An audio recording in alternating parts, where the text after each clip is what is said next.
Vous avez dû certainement remarquer ces lignes droites sur la carte de l'Afrique. Et vous vous êtes peut-être déjà demandé comment se fait-il que des frontières géographiques puissent être aussi droites? Eh bien la réponse est toute simple. On a pris une règle, on a pris un crayon et on a tiré des traits. Ce sont des pays européens, l'Empire ottoman, des Américains et même des Russes qui n'avaient jamais mis les pieds en Afrique et qui traçaient tranquillement des lignes à des milliers de kilomètres de là et en l'absence des Africains. Si on ne leur a pas demandé leur avis pour les conquérir, ça on le sait, on ne leur a pas non plus ou rarement demandé leur avis pour tracer les limites. En gros, des peuples, pour servir leurs propres intérêts, ont décidé de l'avenir d'autres peuples, de leurs frontières et de leurs regroupements sans tenir compte de leur réalité. Résultat des courses, des familles divisées, des conflits géopolitiques permanents, un système commercial chamboulé et par-dessus tout, une carte qui n'a pas été pensée pour leur développement. Pour mieux comprendre, il faut revenir 134 ans en arrière. Afin d'éviter tout conflit, les grandes puissances coloniales se réunissent à Berlin de novembre 1884 à février 1885. Elles se partagent l'Afrique en fixant certaines règles. Et parmi ces règles, une toute simple. Toute puissance dite civilisée disposant d'un point d'appui sur la côte africaine avait le droit de pénétrer à l'intérieur du continent jusqu'à ce qu'elle rencontre une autre puissance dite civilisée. Et lorsque dans leur conquête, les puissances signataires se rencontraient, eh bien elles se mettaient d'accord sur les limites de leur territoire. On prenait un point géodésique ici, un autre là, et on tirait un trait tout droit entre les deux. Et tant pis si la ligne passe au-dessus de votre champ ou de votre propriété. Elle devenait la propriété de la puissance civilisatrice. D'ailleurs, ces propos de Lord Salisbury, Premier ministre de Grande-Bretagne à l'époque, se passent de tout commentaire. Nous avons entrepris de tracer des lignes sur des cartes où l'homme blanc n'avait jamais mis les pieds. Nous nous sommes distribués des montagnes, des rivières et des lacs, à peine gênés par ce petit obstacle que nous ne savions jamais exactement où se trouvaient ces montagnes, ces rivières et ces lacs.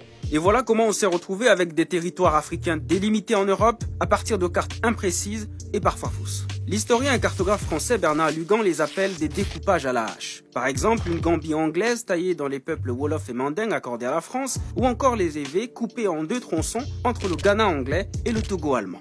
Si les territoires ont été découpés ainsi sans tenir compte des peuples qui y habitaient, c'est simplement parce que les frontières n'ont pas été tracées pour ces peuples-là, mais plutôt en fonction des intérêts géostratégiques et économiques des colonisateurs. Prenons le cas du Sahel-Sahara. Il y a eu, avant les indépendances, la fameuse organisation commune des régions sahariennes. C'est-à-dire que la France a imaginé inclure à l'intérieur d'une entité géographique bien précise, les Berbères naturellement au nord, mais les Touaregs, les Toubous et les Maures au sud. Ce qui aurait été plus logique, sauf qu'il y avait un petit problème. Lorsqu'on superposait cette carte avec celle des richesses naturelles, et notamment du pétrole, là on n'est plus en 1880, on est en 1950, on s'apercevait qu'à l'intérieur de cette jolie frontière, il y avait pratiquement toutes les ressources en pétrole et en gaz naturel. Pour couper court, le CRS ne fera pas long feu. Elle va disparaître le 10 juin 1960, au moment de l'indépendance des États riverains du Sahara. La vague des indépendances va également emporter l'AOF, Afrique occidentale française, et l'AEF, Afrique équatoriale française. Les grands ensembles disparaissent donc, mais pas leur système mis en place pour gérer et exploiter les colonies. C'est-à-dire que ces découpages coloniaux ont bouleversé l'économie des empires sahélo-sahariens. Les échanges commerciaux transsahariens qui se faisaient entre Africains ont été tournés vers les littoraux et donc vers l'extérieur. Et au moment des indépendances, dans les années 60, les Français, par exemple, ont simplement découpé en plusieurs morceaux leur grand territoire. Mais les nouveaux États indépendants issus de cette balkanisation ont gardé le même système tourné vers l'exportation de leurs matières premières. C'est ce que l'historien Nicolas Bancel appelle une rupture dans la continuité. Et cela a compliqué les choses pour beaucoup de pays. On a enclavé des pays comme le Burkina Faso, le Mali, le Niger, le Tchad, pour ne citer que, et la Centrafrique. D'après le diplomate et géographe français Michel Fouché, 87% de la longueur des frontières politiques de l'Afrique, soit 70 000 km sur un total d'environ 80 000 km, ont été directement hérités des partages coloniaux. Et qui dit État souverain, dit frontières, tarifs douaniers, nouveaux traités commerciaux et donc plus de barrières. Je crois que si on avait fait reposer le découpage colonial sur une volonté de développement économique, on aurait veillé pendant la colonisation à ce qu'il n'y ait pas ces barrières qui empêchent un développement économique harmonieux. En 1964, l'OUA, qui deviendra plus tard l'Union africaine, ne veut surtout pas ouvrir une boîte de Pandore en redessinant les cartes. Elle opte donc pour l'intangibilité des frontières. Traduction, les frontières sont mauvaises, mais on les garde comme elles sont. Au début, les nouveaux États africains semblent s'accorder sur le principe. Certains s'approprient même les frontières coloniales et s'identifient davantage comme Nigérians, Ghanéens ou Ivoiriens plutôt qu'Akan, un peuple qu'on retrouve pourtant dans ces trois pays. On aurait pu par exemple décider de tracer un pays qui s'appellerait l'Akanite ou peu importe, je ne sais pas, à l'intérieur duquel les gens parleraient la même langue, un peu comme on l'a fait en Inde. Mais on ne l'a pas fait. Les frontières ainsi tracées ont divisé des groupes consanguins, les éloignant de leur territoire de rituels, de culture, de chasse et de pêche. Plus de 177 peuples ou groupes ethniques se sont trouvés éparpillés à travers plusieurs États. S'ensuivent des conflits de contestation de frontières aux aspirations indépendantistes. L'auteur Robert Waters en dénombre une trentaine. Prenons par exemple les Touaregs dans le Sahel. Il aurait été tout à fait loisible aux autorités de l'époque, notamment lorsqu'ils ont fait la première grande république du Mali, de tracer pour les Touaregs, par exemple, pour eux, ce qu'ils revendiquaient, la fameuse Azawad. L'Azawad, ils le revendiquent encore jusqu'aujourd'hui.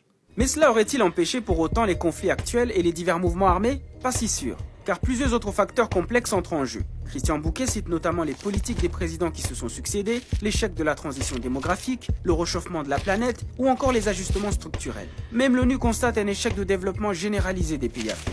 In each case, it is about exclusion. It is about, root causes where you have young people that have no hope, where governance structures are not working. Plus de 50 ans après la décolonisation politique, l'heure est peut-être venue de décoloniser aussi les frontières. 2, 3. Le 7 juillet 2019, les pays membres de l'Union africaine ont lancé à Niamey la ZLEC, la zone de libre-échange continentale africaine, ce qui fera de l'Afrique le plus grand espace commercial au monde, selon le président nigérien. Un marché de 1,2 milliard de consommateurs actuellement, et ça sera 1,7 milliard de consommateurs en 2030, ça sera 2,5 milliards de consommateurs en 2050. Un vieux rêve qui se réalise. À défaut de redessiner les frontières politiques, l'UE veut ainsi faire d'ici 2063 ce qu'aurait peut-être dû faire son ancêtre l'EUA en 1964, c'est-à-dire faire sauter les frontières économiques. Une année à peine, le nombre de signatures est passé à 52. Et avec la signature du Bénin et du Nigeria, nous sommes à 54 sur 55. Donc la presque totalité des membres de notre Union. Mais signer des accords, c'est une chose. Les ratifier en est une autre. Et surtout, les appliquer sur le terrain, voilà le plus grand challenge. Ce serait un autre débat, la ZLEC, mais là, si vous me permettez, on n'est pas sorti de l'auberge. Mais c'est un pas tout de même. Et certains chefs d'État, comme le président rwandais Paul Kagame, y croient plus que jamais. We are going to deal with these problems effectively until we work together, because some of the problems cross borders. And we encourage and subscribe to regional integration and continental integration.